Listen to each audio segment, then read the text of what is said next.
కృపయు సమాధానం నీకుగాక. అందరూ తల వంచి ప్రార్థన చేస్తున్నాం. పరిశుద్ధ మీకు స్తోత్రాలు.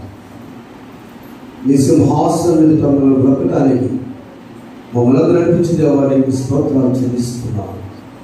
బిడ్డలందరూ కీర్తిస్తూ నీ నామాన్ని ఘనపరుస్తూ శ్రమైన కష్టమైన బాధైన వేకుజాము లేచి సిద్ధపడి నీ సన్నిధికి వచ్చిన ప్రతి బిడ్డలు జ్ఞాపకం చేసుకోండి.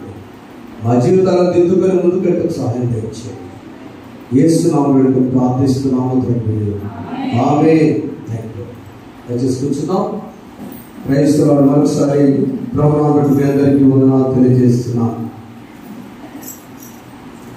తిరుమల ప్రజల ఉన్న ప్రపంచవ్యాప్తంగా సువార్త దినం ఘనంగా జరుపుకున్నారు. ఫాదర్ హైల్ గారు 183 సంవత్సరాల క్రితం వచ్చి విద్యాలయం, వైద్యాలయం, దేవాలయం నిర్మించి ఈరోజున పెన్ను పట్టుకున్న మనం విలేకరి గారు పెన్ను కలుపుకున్నారు భారతదేశంలో. అటువంటి పేపర్ ఎవరో తెలియదు. Pen Christian William Carey paper, newspaper ఎవరో తెలియదు. పోస్ట్ ఆఫీసులో దాచిపెట్టుకుని ఎవరో తెలియదు. భర్త చనిపోతే భార్య కూడా చనిపోవాలి.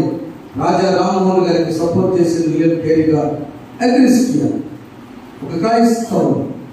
అదే రీతిలో మన ప్రాంతంలో ఎంతమంది గురువులు ఉన్నా, ఎంతమంది ఫ్యాన్స్ చేసుకున్నా, ఎంతమంది అపార్ట్మెంట్స్ ఉన్నా, ఎంతమంది దూర దేశాలు అయినా, ఎంతమంది చదువుకున్న కారణము ఫాదర్ హైగర్ గారు. చెప్పడం ఒకసారి. ఫాదర్ హైగర్ గారు లేకుండా వితౌట్ హిమ్ వీఆర్ నథింగ్ అని రాస్తారు. తప్పు స్టేట్మెంట్ అది. బికాస్ ఆఫ్ వీఆర్ అని రాస్తారు. మళ్ళీ no, because of Jesus we are. Yesu ఉండబట్టి మనం ఉన్నాం. యేసు లేకుండా మనం లేవు. యేసు ప్రేమను పొందేవారు భారతదేశానికి వచ్చారు కాబట్టి మనం ఉన్నాం. కనుక మనం నేర్చుకోవాల్సిన సత్యం ఏంటంటే, యేసు ప్రభు ఏదైతే మనం చూపించాడో ఆ బాటలో నడవడానికి ప్రయత్నం చేద్దాం. 20వ గ్రంథము 27వ అధ్యాయము 27వ అధ్యాయము ప్రారంభం నుంచి కొన్ని వచనాలు మనం చదువుతున్నప్పుడు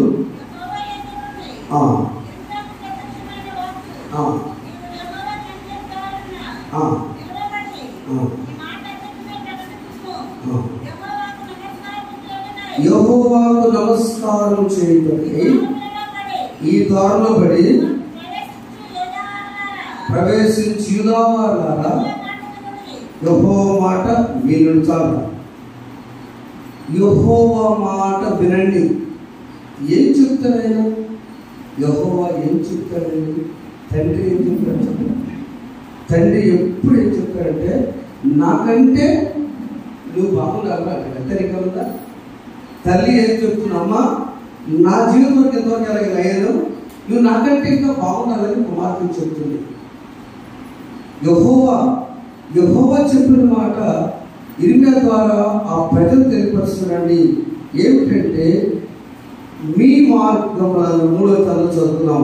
సైన్యం ఇశ్రాయేలు యొక్క దేవుడు యెహోవా ఇలా చెప్తున్నాడు, నేను ఈ స్థలమున మిమ్ము నివసించినట్లు మీ మార్గంలో మీ నేలను దిద్దుకొనుడి. ఈ స్థలం యెహోవాయము, యెహోవాయము, యెహోవాయము. Set right your ways and deeds. మీ యొక్క క్రియలు దిద్దుకుని ఈ స్థలం మీకు ఇచ్చేస్తాను. కొంచెం నేను స్థలం ఇవ్వాలంటే కొంచెం కండిషన్ ఉండాలి. ఈ స్థలం నేను మీకు ఇస్తా. శాంటిటీ, పరిశుద్ధ స్థలం ఇది. ఈ ఆలయము నేను మీకు ఇచ్చేస్తాను ఆయన. కనుక ఎప్పుడు పడింది ఈ 7వ వచనంలో కూడా ఈ స్థలమున చదవండి.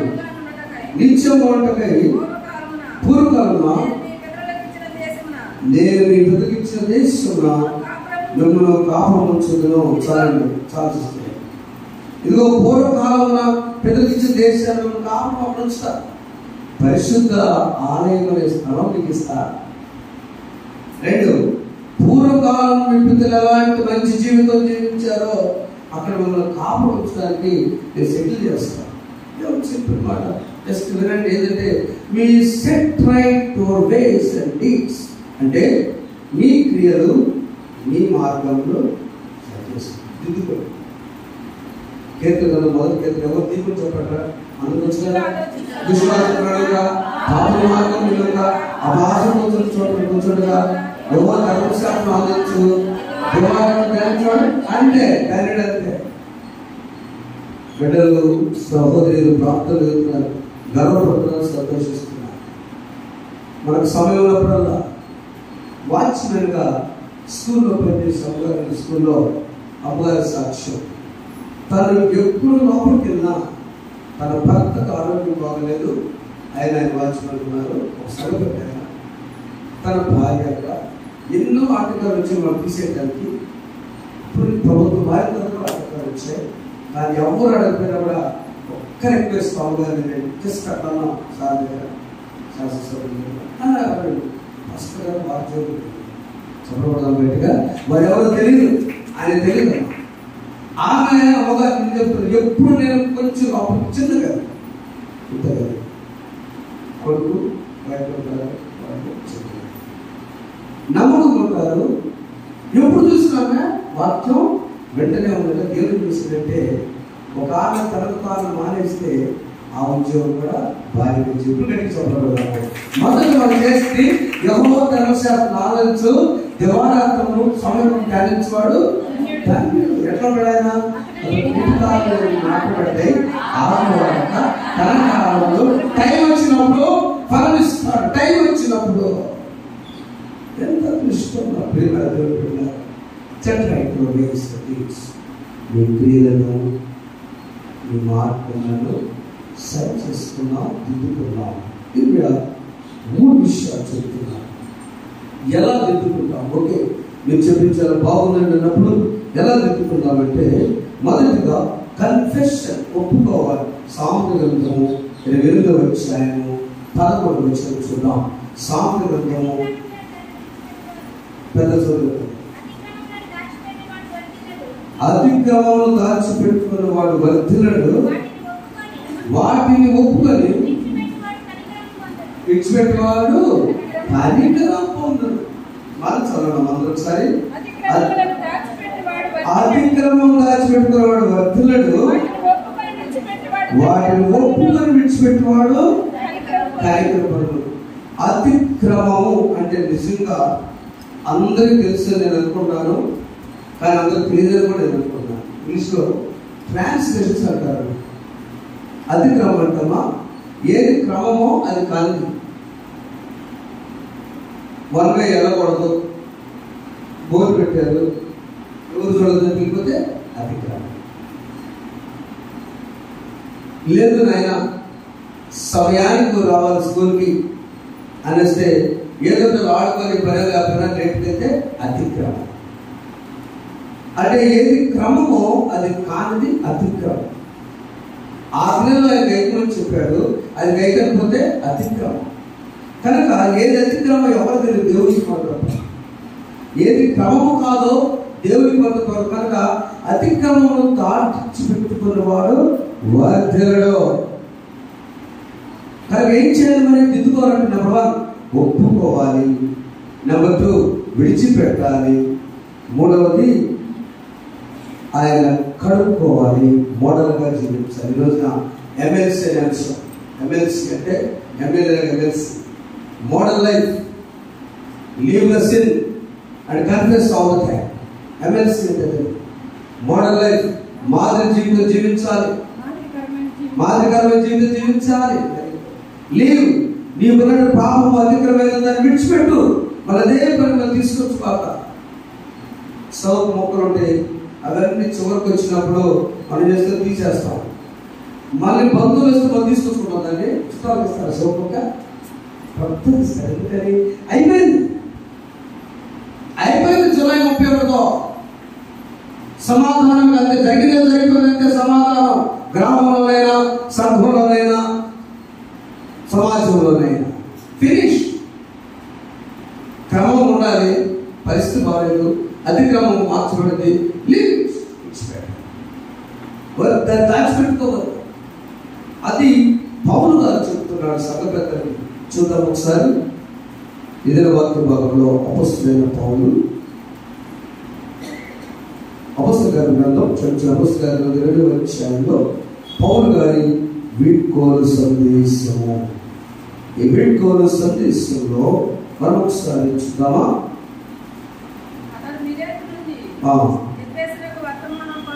పంపి ఈ పెద్దలను పిలిపించిన వారు దగ్గరకు వచ్చినప్పుడు నేను ఆసియాలో కాలు పెట్టిన నుండి మీరెరుగుదురు. అంటే ఎలా నడుచుకున్నానో మీరెరుగుదంటే ఏంటి? మాదిరి జీవితం నేను ఎలా జీవించానో మీకు తెలుసు. అర్థమవుతుందా? మిలియన్ నుండి ఎఫ్ఎస్కి వచ్చాడు, ఆయన పెద్దలను పిలిపించాడు. నేను వెళ్ళిపోతాను బ్రదర్స్, వీడ్కోలు సందేశం. యేసు ప్రభు కూడా 3 వీడ్కోలు సందేశాలు ఇచ్చారు. మొదటి సందేశము ఆయన పస్కా దినాన అందరూ కూర్చోబెట్టి ఇచ్చారు, యోహాను సువార్త 11:12. రెండవ సందేశము మేడగది మీద ఆయన ఇచ్చారు, లూకా సువార్త 4:44-52. మూడవ సందేశము మత్తయి సువార్త 8:16 గల్లీలో ఆయన ఇచ్చారు. వీడ్కోలు సందేశాలు యేసు ప్రభు కూడా ఇచ్చారు. తర్వాత చూద్దాం. ఈ సందర్భంగా వీడ్కోలు సందేశాల్లో మొదటి 12 మంది ఉన్నారు. మొదటి సందేశానికి పస్కాపుడు, రెండవ సందేశానికి 11 మంది ఉన్నారు. మూడవ సందేశానికి కూడా 11 మంది ఉన్నారు. ఇప్పుడు ఏమైనా ఇస్కార్ ఏది కదా డిలీట్ మీరు ఏదో చూస్తారా? పుస్తకం డిలీట్ అవుతారు. పాట పాడేవాడు కొంచెం డిలీట్ అలా డిలీట్ అయింది. అయితే వీడ్కోలు సందర్శన ప్రాధాన్యత ఉంది. ఆ చివరి మాటలు వినడానికి చాలా కష్టంగా పెద్దలు వచ్చారు. పెద్దలు వచ్చినప్పుడు 21వ వచనంలో ఆయన చెప్తున్నారు, పౌలు గారు, మరియు ప్రజలకు ఏదో దాచుకోలేక బయట వింటా మీకు తెలియదు, చేయొచ్చు, బోధించు, దేవుని ఎదుట మారు మనసు పొంది మన ప్రభు యేసుక్రీస్తునందు విశ్వాసం ఉంచుకోవాలని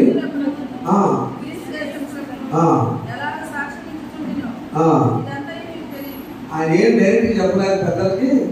సార్ మీ పెద్దలు కాబట్టి మీకు నేను యూదులకు గ్రీస్ చేసేస్తున్న వాళ్ళందరూ ఎట్లా చెప్తాను, నేను మారు మనసు పొంది ఉండాలి, జాగ్రత్తలు ఎలా చెప్తున్నానో అది మీకు ఆల్రెడీ తెలుసు కాబట్టి నేను మీకు చెప్పక్కర్లేదు. మారు మనసు లేకుండా ఏ పెద్ద కూడా ఉండదు. ఈ దేవాలయానికి వచ్చే గుంపులో ఇవే చెప్పిన మాట ఒకసారి జ్ఞాపకం చేస్తా. 3 రకాల గుంపులు ఉంటారు. మొదటి గుంపు ఎలా ఉంటారంటే వారు హడావుడిగా గబగబా దేవుని సన్నిధికి అలవాటు ప్రకారం చేస్తారు. మనం చెప్పారు కదా కుమార్ దాస్ గారు అక్కయ్య సెమినార్లో నేవీలో వైజాగ్లో పనిచేస్తారు. ఆయన ఓడలకి చాలా గొప్ప ఇంజనీర్ గారు. ఆయన మారు మనస్సు పొందకముందు క్రిస్టియన్గా ఉన్నప్పుడు మన జీవితం లేదు. అలాంటి సెమినార్ పెట్టారు, నాయకులకు మాత్రమే సెమినార్ పెట్టారు, అక్కయ్య సెమినార్. దాని మీద చెప్పాడు, మేము మొదటిగా అలవాటు క్రిస్టియన్స్ అండి అన్నాడు. అంటే ఏంటంటే ఉదయాన్నే 80% ఆదివారం వెళ్ళాలి ఫ్యామిలీ అంతా.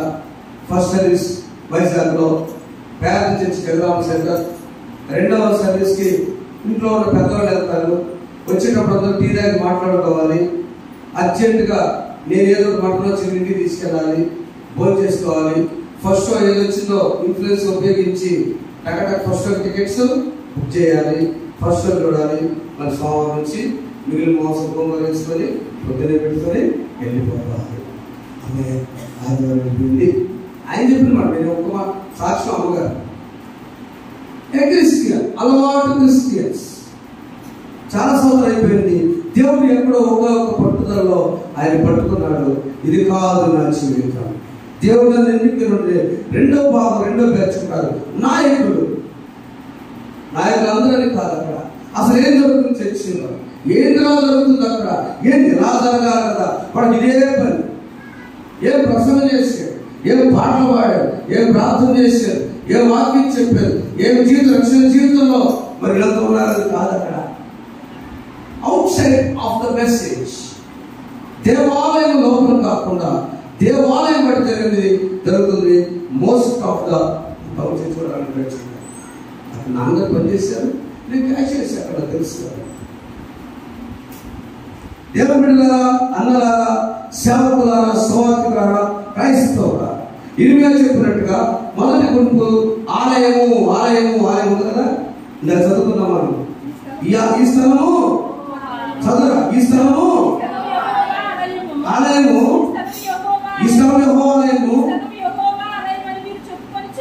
ఎందుకు 3 సార్లు ఆలయము? ఇంత పరిశుద్ధ స్థలంలో అలవాటు చూపుకునే క్రైస్తవులు, రెండవది నాయకులు ఉన్నవారు, మూడవది దేవుని సువార్తను అంగీకరించి ఎమ్మెల్సీ మొదటి జీవితంలో కావాలంటే లీవ్ ద సిన్, పాపాన్ని విడిచిపెట్టి కన్ఫెషన్ కడుక్కొనొచ్చు, దేవా నేను పాపిని అని సొంకరి లాంటి ప్రార్థన చేసుకొని సువార్తను స్వీకరించి బిడ్డల కోసం ప్రార్థనాడి అభివృద్ధి చెందేవారు ఉన్నారు. చెప్పబడదామా? మూడో గుంపు కోసం చెప్పబడి నడుస్తారు. ఆయన తర్వాత చెప్పి మమ్మల్ని సరి చేశాడు. మైండ్లో పడిపోయింది. చికెన్ లేదా పిల్లలు అంటారు, డాడీ కూడా ఆదివారం రాలేదు, నిన్నే నాకు రాత్రి రాత్రే మరి దానికి ప్రాధాన్యత ఇస్తున్నారే.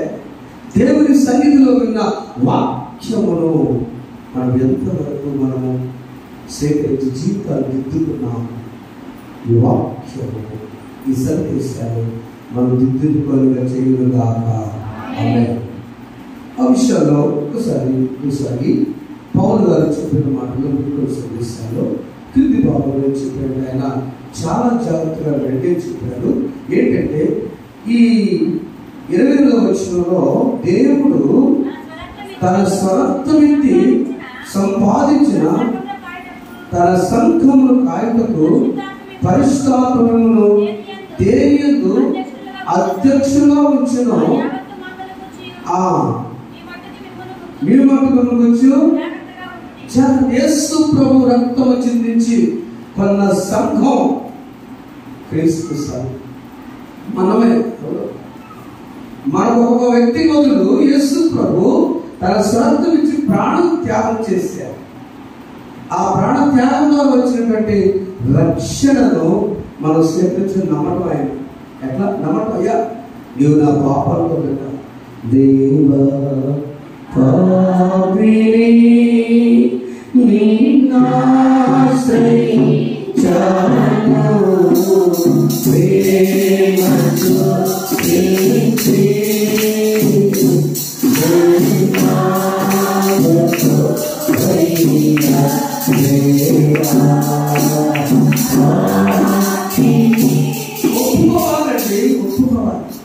ఇద్దరు ఒప్పుకోలేదు. బైబిల్లో ఒప్పుకున్నారు. ఆది కాండము 3వ అధ్యాయం. ఆదాము ఎవరు ఆదాముని పొరపాటు చేసిందంటే, ఆదాము నేనే దాని కారణం ఒప్పుకోలేదు.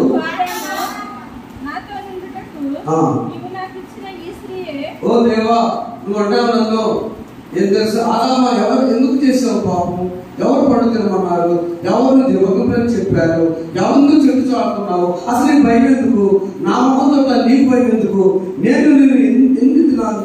ఎంత సంతోషంగా ఉన్నాను కదా, నేనే కదా నువ్వు చేసింది, నీవు నా బిడ్డవు కదా, అసలు ఎందుకు భయపడ్డావు?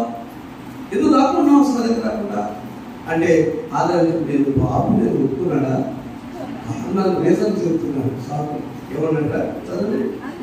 అందుకు ఆదాము నాతో ఉంటకు నీవు నాకు ఇచ్చిన మా డియరెస్ట్ నారి అంటారు ఈ స్త్రీయే ఈమె మనవాళ్ళు అంటారు చూసా ఇది అంటారు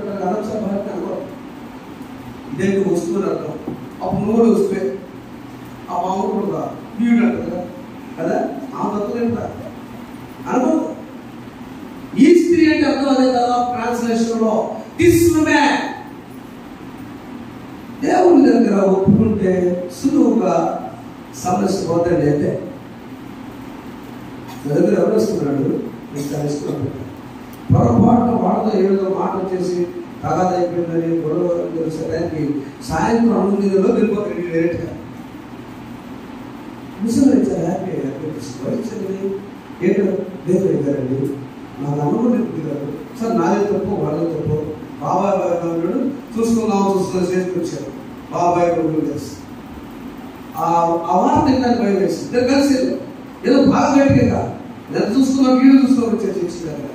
అది ఇంటికి వెళ్ళి సాయంత్రానికి అది అయిపోయింది నాకేం తెలియచ్చు ఆడోళ్ళకి ఇచ్చింది చెప్పడం. ఒకసారి ఎలా ఉండాలంటే అతిక్రమమైన పాపమైన ఇంట్లోనైనా సమస్యలు గొప్ప ఏ కాదు తగ్గిపో. మరి ఎందుకు కదా బాబాయ్ ఎక్కడ బాబాయ్ దగ్గర తెలుసుకోవాలి. కన్ఫెషన్ కన్ఫెషన్ ఒప్పుకోలు క్రైస్తవ విశ్వాసి దిద్దుబాటులో మొదటి అక్షరం ఆ. రెండో వ్యక్తి ఒప్పుకోలేదు ఎవరంటే కయ్యూను ఏ పెద్ద ఆదికాండం 4వ అధ్యాయము 9వ వచనం చూసినట్లయితే అక్కడ కూడా నీ తమ్ముడైన హేబెలు ఎక్కడ ఉన్నాడని కయ్యూను అడగగా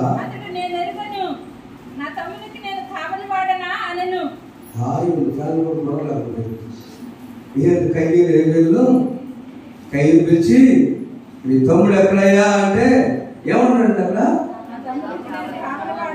మా తమ్ముడు పైకి నేను కావాలన్నా ముందు మాట నేను దేవుడు తెలియదుకున్నాడు. దేవుడికి ఏం తెలిసిన బాగుందా ఆయన ఎంత ఆయన ఉంటాడు. దేవుడు అన్నాడు కయ్యూను నాకు తెలియదుకున్నావా. ప్రేమ చాలా కుటుంబాలలో నాకు తెలియదని మాట వాళ్ళని చాలా ఇబ్బంది జరిగింది తెలుసు అని చెప్పండి. కొంచెం కోపంతో సరైపోయింది. భార్య భర్తలైనా అన్నదమ్ములైనా అక్క చెల్లెలైనా సంఘ సభ్యులైనా పెద్దలైనా ఇంకెవరైనా కూడా అడేం దొరుకుతుందో నాకు తెలియదండి. నాకు చెప్పారా ఏంటి నీకు తెలుసు గుండె మీద చేసుకొని తెలుసు నీకు వాడు చెప్పలేదని బాధపడతాను. తగ్గించుకోండి. నాకు తెలియదు కయ్యింది మనం ఆ దృష్టిలో తెలవదు. అంతమంది భాషలు ఉన్నారు సరే పొరపాటున చెప్పలేదు. అందరూ రమ్మన్నారు అక్కడికి. నాకు చెప్పారు కబురు తెలుసు నాకు తెలియదు డైరెక్ట్గా నాకు పిలవలేదు. నాకు నో కయ్యూను లాంటి ఆత్మకూడదు దిద్దుకుందాం. మొదటిది ఒప్పుకుందాం. రెండవది కయ్యూను చెప్పినట్టు చెప్పకుండా దేవా జరిగితే నా చెప్పి అనుకున్నా. మూడవదిగా చూస్తే దావీదు అంటున్నాడు ఆయన మాకు డైరెక్ట్గా ఒప్పుకోవడం తెలుసు. దేవా నా యందు శుద్ధ దేవా నేను పాపం జరిగిందయ్యా దేవ నా యందు శుద్ధ 10వ చదవండి. దేవా నా యందు శుద్ధ వచ్చేమో చాలు. ఎందుకు అక్కడ మాట్లాడాడు? జరిగింది. ఎందుకు దేవుని అంటే దేవునికి ఇష్టం అంటే కయ్యూను అంటే ఇష్టం అని చెప్పలేదు, ఆదాము అంటే ఇష్టం అని చెప్పలేదు. వారిరువురు కూడా దిద్దుకోవడానికి ట్రై చేయకుండా కవర్ చేసుకోవడానికి ట్రై చేసి దావీదు కూడా మాత్రమే దిద్దుకోవడానికి ట్రై చేసి. అవునండి దావీదు కూడా మాత్రమే నేను పాపిని, అసలు నేను దౌర్భాగ్యులను, నేను ఎక్కడున్నా అంటే అయ్యో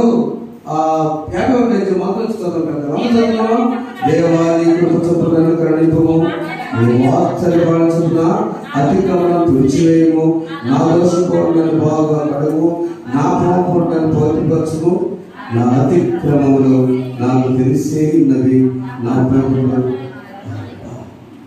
పైగా డ్యూటీ పెడతాడు దాని పాపాలు కడుపు. అవునా? నేను కడుకుంటాను అట్లా అంతే కదా కదా. నా పాపాలు తుడిచివేయి, హిస్సోపుతో నన్ను కడుగుము యేసయ్యా, హిమము కంటెను తెల్లగా మార్చయ్యా, నీకేమి చెల్లించు నా మంచి యేసయ్యా, నీ సాక్షిగా నేను ఇలా జీవింతునయ్యా, ప్రేమ కరుణ నీకు ప్రచారు, ప్రేమ కరుణ నీకు ప్రచారు, చాలునయ్యా చాలునయ్యా నీకు ప్రచారు, చాలునయ్యా నీకు ప్రచారు,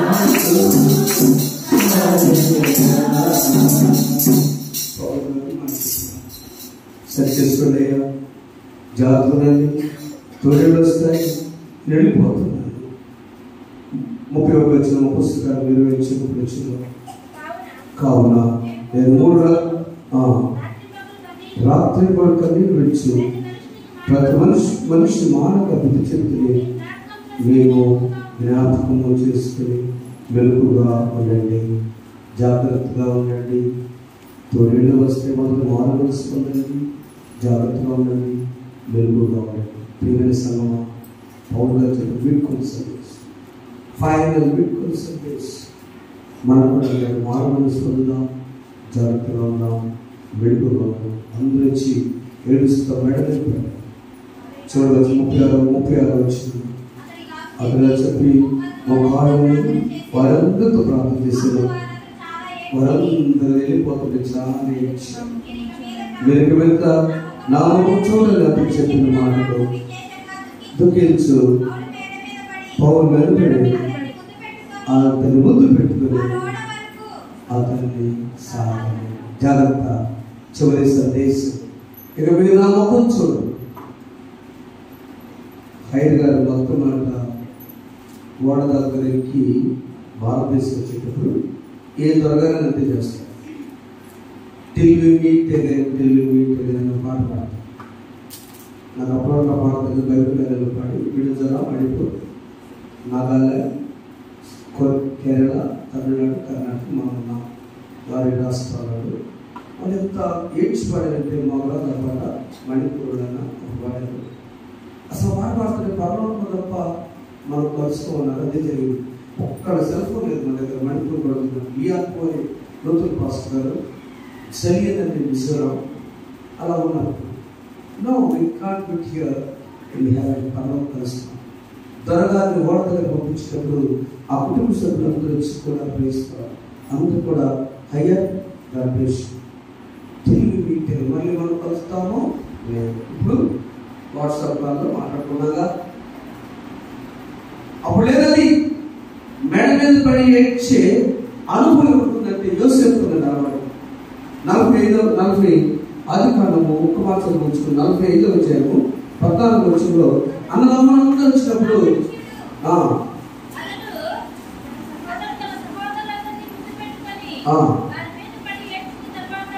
వారి మీద పడి ఏడ్చిన తరువాత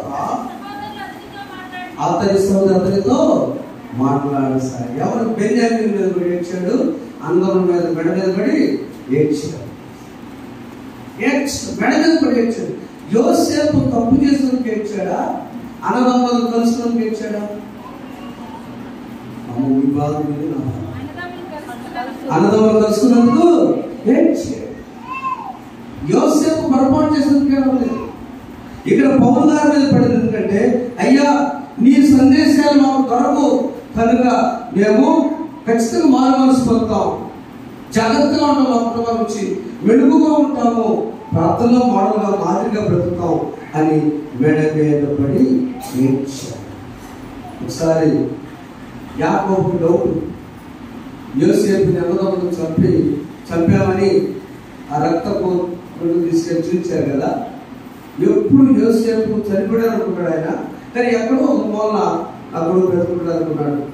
46 వచ్చిన ఆదికాండంలో యోసేపు విషయంలో అదే పరిస్థితి. యాకోబు అంటాడు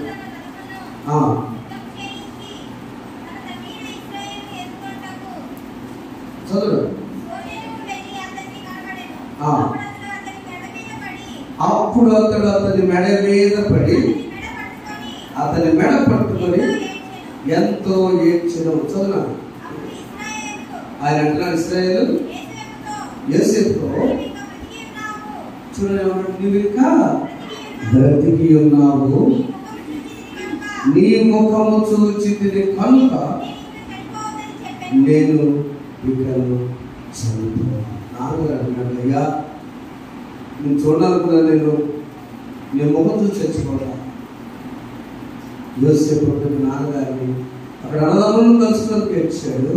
ఇక్కడ గాయపడిన నాన్న యొక్క హృదయం, అన్నదమ్ములు గాయపరిచాడు యోసేపు తెలుసు. నాన్న, ఈ గాయం దేవుడు నా ద్వారా మెడ మీద పడి ఏడ్చుకున్నాడా పోగులుగాక. ఆమె నా సోదరి సోదరులారా, మీకు కుటుంబాలలో బంధాలలో ఏదైనా కొన్ని గ్యాప్స్ ఉంటే మెడ మీద పడి ఏడవండి. చనిపోయినప్పుడు కంటారు, ఆ కడుపులో పడుతుంటారు. చచ్చిపోయిన సంవత్సరం ఏగలు ఇద్దరు ముగ్గురు అన్నదమ్ములు కొనుక్కోరు, కూతురు అసలు రాదు అంతకన్నా కొడుకులు పెట్టుకుని దాస్తని ఆ ఇసుకుతో కొంచెం కూతురు ఈయన పిస్తా నాన్న మీద బతుకున్నప్పుడు వాట్ ఈస్ చచ్చిపోయిన సంవత్సరం ఏ కుడితే దోమ కుడితే తేలు కుడితే పాము కుడితే నువ్వు బ్రతికున్నప్పుడు ఈ తండ్రిని చూసుకోకుండా ఏం ఇసుకుతున్నారండి చివరిలో కరెక్ట్ కావచ్చు అక్కడ. కానీ ముందు బ్రతుకున్నప్పుడు ఏం ఇసుకుంటాడు ఎట్టబట్ట ముద్దపడే ఏ బ్రతుకుతామని వస్తాం. మీరు వచ్చారు ఈరోజు చెప్పాలి మా ఊసం రోజు ఇద్దరు అక్కడ ఇద్దరు అన్నం చేసుకున్నారు. అత్తగారు పక్కనే ఉంటుంది.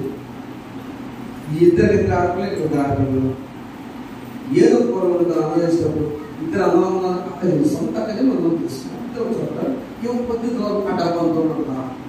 ఏం పోయింది, ఒక ముద్ద అన్నం పెట్టి ఒక్క ముద్ద నీకు మిగిలిన భోజనం పెట్టారు కొంత లెక్క ఎదిగితే పోతాయో అనుకుని పాస్టర్ గారు పెద్ద కూతురు పంపించింది. ఏమనుకోండి దేవాడు ఎక్కడొచ్చింది ఇదంతా? మెడ మీద పడి ఏడ్చి అనుభవం మాదిరి జీవితం జీవించడానికి వస్తుంది. చెప్పకూడదు ఒకసారి. మెడ మీద పడి ఏడ్చి అనుభవం పాపం ఒప్పుకునే వారికి వస్తుంది. మెడ మీద పడి ఏడ్చి అనుభవం పశ్చాత్తాపడి పాపం విడిచిపెట్టి దేవా నేను పాపిని సరి చేసుకునే వారికి దిద్దుకునే వారికి ఇది వస్తుంది. మత్తయి సువార్తలో కోడి తన రెక్కలు చూపించాయి. దేవుడు అంటున్నాడు, నేను ఎందుకు నిన్ను క్షమించలేదా? దేవుడు క్షమించు. నాటి జనాలు అంటున్నాడు కోడి 23వ అధ్యాయంలో కోడి తన రెక్కల కింద ఏ విధంగా కాస్తుందో. అరే 37 వచ్చి చదువుమా. యెరూషలేమా యెరూషలేమా, భక్తులు చంపుతూ నీ యొక్క గొప్పని వారిని ప్రాణులు చుండువాన, కోడి తన లెక్కల కింద ఎలాగో చేర్చుకున్నావు అలాగే నేను మీ పిల్లలను ఎన్నో మాటలు చేర్చుకోలేదు కదా.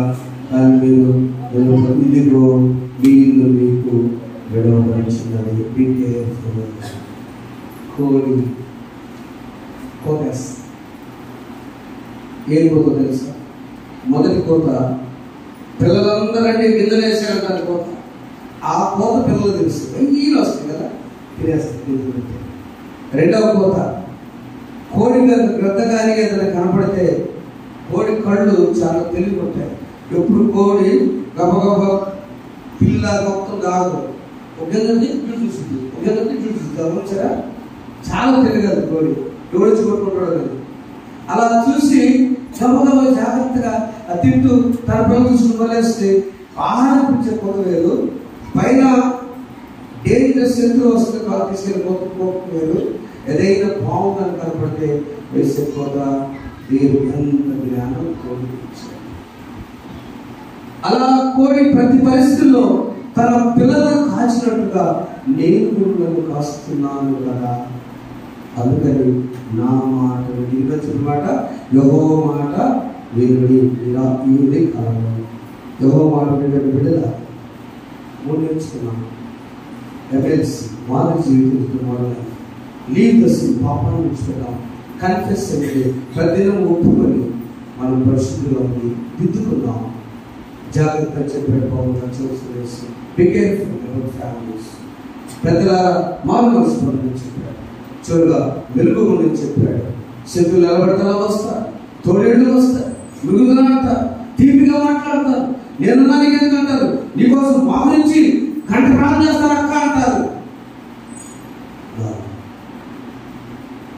మన జీవితాల్లో నీ భర్త కోసమేమో, నీ భార్య కోసం, నీ తండ్రి కోసం నిర్దేశం తప్ప పైకి చెప్పే ఏ కాపరి కూడా ఎవరి గురించి కామన్గా చేస్తారు, సమస్యలు చేస్తారు. అంతర్నిచ్చిమే కానీ యేసు గురించి కాపరి. అలాంటి కాపరి కింద మనందరూ ఉన్నాము. వీడుకోలు సందేశాన్ని ఆహ్వానం దేవుడు మనం దీవించకు, అలా నడిపించకు పరిశుద్ధాత్ముడు ప్రతి క్రైస్తవుని తయారు చేయుగాక. ఆమేన్. సమస్త జ్ఞానం నుంచి దేవుని సమానం ప్రభువైన యేసుక్రీస్తు మీకు కనబడకు కావలిగాక. ఆమేన్. దేవా నాయకుడు శుద్ధ హృదయము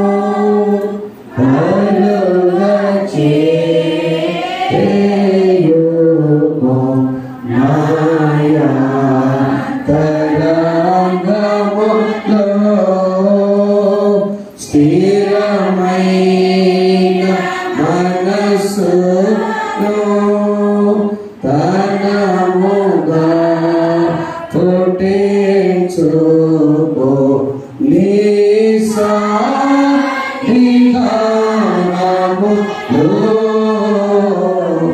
నుండి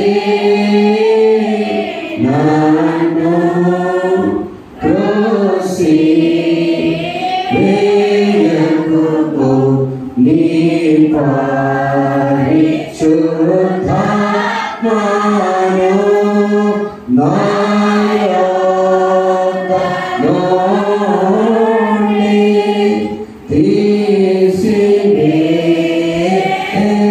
తీసివేయకుము నీ రక్షణగా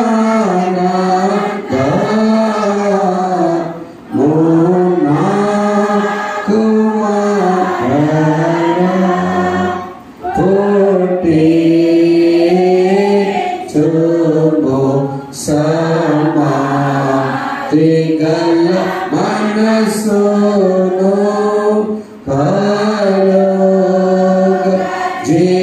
కలుగజేసి నన్ను దృఢపరచుము. దయచేసి కూర్చుందాం. ఆదాము కైలు వలె సాధించాం. దావీదు విడిచిపెట్టి మాదిరి జీవితం